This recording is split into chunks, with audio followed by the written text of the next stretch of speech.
Top 10 questions per day practice set day 1।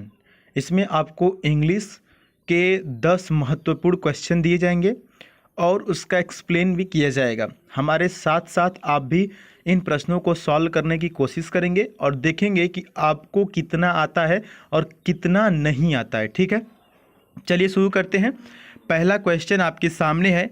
देखिए, आप यदि इस सीरीज़ को सराहेंगे यानी कि लाइक करेंगे, समझेंगे, कमेंट्स करेंगे तो ये सीरीज़ कंटिन्यू रहेगी।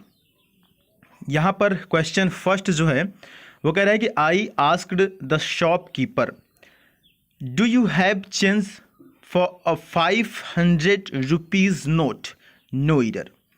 अब देखिए, इसमें आपको बताना है कि किस पार्ट में गलती है। बहुत ही इंपॉर्टेंट क्वेश्चन यहाँ पर है और यदि आपको लग रहा है कि ऑप्शन नंबर सी यहाँ पर सही होना चाहिए तो बिल्कुल सही लग रहा है, क्योंकि यहाँ पे फॉर 500 रुपीज़ नहीं होगा बल्कि रुपी होगा। ठीक है, अब देखिए क्यों, जब भी कोई पीरियड ऑफ टाइम हो या कि फिर अमाउंट ऑफ मनी हो तो सिंगुलर में रखा जाता है। जैसे कि he gave me 10 rupee note, rupees note नहीं होगा, 10 रुपी नोट होगा। समझ में आया? उम्मीद है कि आपको समझ में आया होगा यहाँ पे। ठीक है, चलिए अगला क्वेश्चन जो है, there luggages which were kept at the stations restrooms lockers were later रिट्राइव्ड।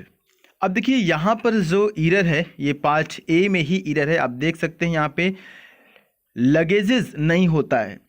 यदि आप नाउन की वीडियो हमारा देखे होंगे तो उसमें हमने आपको बताया था कि कुछ ऐसे नाउन होते हैं जो कि हमेशा सिंगुलर फॉर्म में ही रखे जाते हैं, जैसे कि furniture, luggage, information, news, air, sugar, advice और वाटर।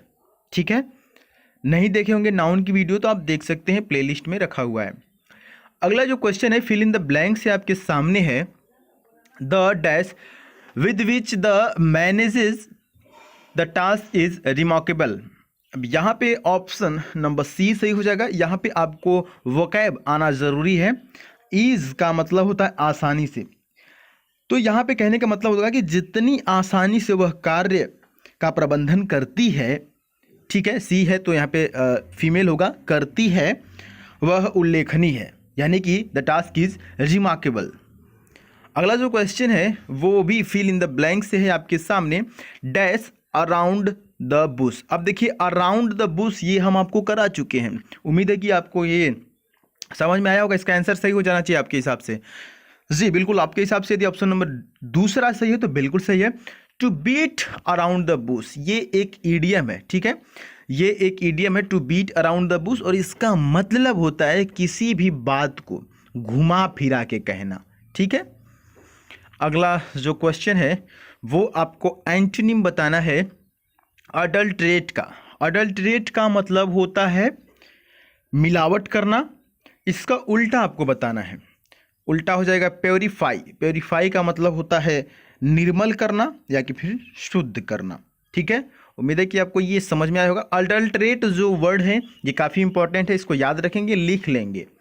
देखिए, अगला जो है एक्टिव पैसिव से क्वेश्चन है आपके सामने है, the dark cloud have overcast the evening sky. देखिए, आपके हिसाब से इसका पैसिव क्या हो सकता है? जी देखते रहिए, आपके सामने ऑप्शन है, बिल्कुल सही। ऑप्शन नंबर यहाँ पर दूसरा सही हो जाएगा।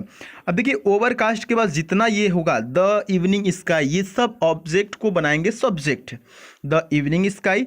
और है भाई, अब यहाँ पे सिंगुलर है ना, तो यहाँ पे हैव नहीं आएगा, है जाएगा, has been overcast by the dark clouds. उम्मीद है कि समझ में आएगा, बहुत ही ईजी है। अगला देखिए, फिर इन द ब्लैंक से दो क्वेश्चन आपके सामने रखे हुए हैं, Ram has received an invitation. अब देखिए, यहाँ पे इनविटेशन के पहले एन क्यों आया? क्योंकि ये वॉवेल है, ये भी चीज़ ध्यान देते रहिएगा आप। और राम के साथ यहाँ पे हैज लगा है क्योंकि राम सिंगुलर है। आगे की बात कर लेते हैं। आगे की बात द पार्टी के पहले अब यहाँ पे क्या आपको फिल इन द ब्लैंक में डालना है? यहाँ पे हो जाएगा फॉर, यानी कि राम को, यहाँ पे फॉर हो जाएगा, राम को पार्टी का निमंत्रण मिला। Ram has received an invitation for the party. अगला जो क्वेश्चन ये काफ़ी इजी है, देख सकते हैं, बिवेयर डैश पिक पॉकेट्स। अब देखिए पिक पॉकेट्स का मतलब क्या होता है, इसको याद रखिएगा, नहीं पता होगा तो लिख लीजिएगा। पिक पॉकेट्स का मतलब होता है जेब कतरा। पॉकेट का मतलब समझते हैं, पिक पॉकेट्स दोनों को मिलाने के बाद जेब कतरा एक शब्द जो है कि तैयार होता है, जेब कतरा। अब बिवेयर मतलब सावधान। आप देखते होंगे कहीं कहीं लिखा होगा बिवेयर ऑफ डॉग्स, ठीक है, बिवेयर ऑफ पिक पॉकेट्स। आप जब भी कोई भीड़ भाड़ वाली जगह पे जाते हैं, जैसे रेलवे स्टेशन, बस स्टैंड, वहाँ पे लिखा होता है बिवेयर ऑफ पिक पॉकेट्स, यानी कि बिवेयर के बाद ऑफ का प्रयोग किया जाता है, ठीक है। इसका मतलब होता है कि जेब कतरों से सावधान।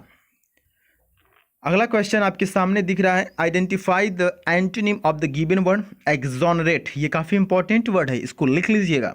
एक्सोनरेट का मतलब होता है दोष मुक्त करना। तो आरोप लगाना किसका होता है, एक्यूज का मतलब होता है आरोप लगाना। बहुत ही इंपॉर्टेंट वर्ड है, एक्यूज और एक्सोनरेट दोनों इंपॉर्टेंट वर्ड है, इसको आप जरूर याद रखिएगा। अगला जो क्वेश्चन है डियर स्टूडेंट, वो है कि give the one word substitute a person who changes side और पार्टी, यानी कि ऐसा व्यक्ति जो अपना पक्ष बदल देता है, साइड बदल देता है या कि फिर पार्टी बदल देता है, ऐसे लोगों को एक शब्दों में क्या कहते हैं, तो उनको बोलते हैं टर्न कोट। टर्न कोट का मतलब होता है वह व्यक्ति जो साइड बदल देता है, जो पार्टी बदल देता है। जैसे आपने सुना होगा कि बीजेपी के फला नेता ने कांग्रेस में आ गया और कांग्रेस का कोई फला नेता है जो है कि बीजेपी ज्वाइन कर लिया, तो ऐसे लोगों को बोलते हैं टर्न कोट। इसमें कुछ और इंपॉर्टेंट वर्ड आपको दिख रहे होंगे, जैसे कि मीन, काफ़ी इंपॉर्टेंट वर्ड है, इनको हम डिस्कस करेंगे। मीन का मतलब देखिए, इसका मतलब ही होता है मतलब, यानी मीन का अर्थ होता है मतलब, लेकिन यहाँ पे जो मीन जिस सेंस में ऑप्शन में दिया गया है उसका मतलब होता है नीच, ठीक है। और स्लम का मतलब होता है गंदी बस्ती। गंदी बस्ती का मतलब कि जहाँ पे वर्कर्स वगैरह, जहाँ पे कह सकते हैं कि बहुत अजीब गंदे लोगों टाइप के रहते हैं, आप समझ सकते हैं, उसको एक्सप्लेन करना ज़्यादा अच्छा नहीं होगा, लेकिन स्लम का मतलब गंदी बस्ती एक एग्जैक्ट वर्ड है, आप याद रखिएगा। अगला जो वर्ड है ये भी आपके एग्जामिनेशन में देखने को कई बार मिला है, पैरामाउंट। एक कोचिंग भी है, संस्था भी है। पैरामाउंट का मतलब होता है सुप्रीम, यानी कि सबसे ऊंचा, पैरामाउंट।